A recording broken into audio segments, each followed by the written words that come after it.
JVM Telangana రాష్ట్ర వ్యాప్తంగా ఉన్నటువంటి దళిత సోదరులకు మరియు దళిత బంధు బాధితులందరికీ నా తరపున రాష్ట్ర కమిటీ తరపున జేబీఎం తెలియజేస్తున్నాను. ఏదైతే గత ప్రభుత్వంలో విడుదలైనటువంటి దళిత బంధు నిధులను ఇప్పటి వరకు దళితుల అకౌంట్లో బాధితుల అకౌంట్లో జమ చేయకుండా సర్పంచ్ ఎన్నికల్లో లబ్ధి పొందాలని హడావిడిగా హుజరాబాద్ నియోజకవర్గంతో పాటు మిగతా నియోజకవర్గాలకు ఇస్తున్నట్లు నటించిన ప్రభుత్వం తన కపట బుద్ధిని ఈరోజు వెళ్ళబుచ్చుకున్నది.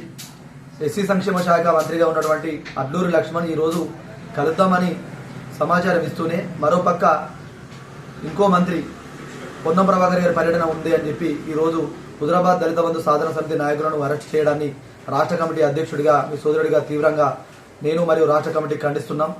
ఇప్పటికైనా మొద్దు నిద్ర వేడి ఇచ్చిన మాట ప్రకారం దళిత బంధు నిధులను విడుదల చేస్తూ అలాగే మీరు ఏదైతే ఇచ్చినటువంటి 6 డిక్లరేషన్లో ఉన్నటువంటి చేవెళ్ళ ఎస్సీ డిక్లరేషన్ను అమలు చేసి మీ చిత్తశుద్ధిని నిరూపించుకోండి తప్ప ఇలా అరెస్ట్ చేయడం వల్ల ఈ 2 సంవత్సరాల్లో మీరు చేసింది ఏం లేదు. ఖచ్చితంగా ఈ బడ్జెట్ సమావేశాల లోపు మీరు నిధులు విడుదల చేయకుంటే ఈ బడ్జెట్ సమావేశాల్లో ఖచ్చితంగా దళిత బంధు సాధన సమితి సత్తా ఏంటిదో మిమ్మల్ని అందరికీ తెలియజేస్తాం. రేవంత్ రెడ్డి ఎప్పుడు చూసినా మేము దళితులను మేము ఆదుకుంటున్నాం అంటున్నావు కదా, మా నిధులు మాకు ఇవ్వకుండా వాటిని కూడా పక్కదారి పట్టించే ప్రయత్నం చేస్తున్నావు. నువ్వు ఒక దళిత పక్షపాతివా? ఈరోజు మందకృష్ణ మాదిరి చెప్తున్నట్టు ఈరోజు నువ్వు ఏం చేస్తున్నావు కూడా ప్రజలకు అర్థం కాని పరిస్థితి ఉన్నది. ఏదైనా చేసిందంటే కేవలం కేసీఆర్ ప్రభుత్వమే.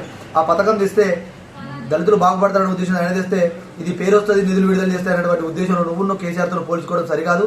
బడ్జెట్ సమావేశాల లోపు నువ్వు విడుదల చేయకుంటే ఖచ్చితంగా నీ ప్రభుత్వానికి ముచ్చెమటలు పట్టే కార్యాచరణతో మేము ముందుకు వస్తాం. మీ పతనాన్ని ఖచ్చితంగా అడ్డుకోవడం కూడా కాదు, మిమ్మల్ని పతనం అయ్యేదాకా కూడా ఎస్సీ సామాజిక వర్గాల్లో ఉన్నటువంటి 52 ఉపయోగాలను కలుపుకొని ఉద్యమం కొనసాగిస్తాం.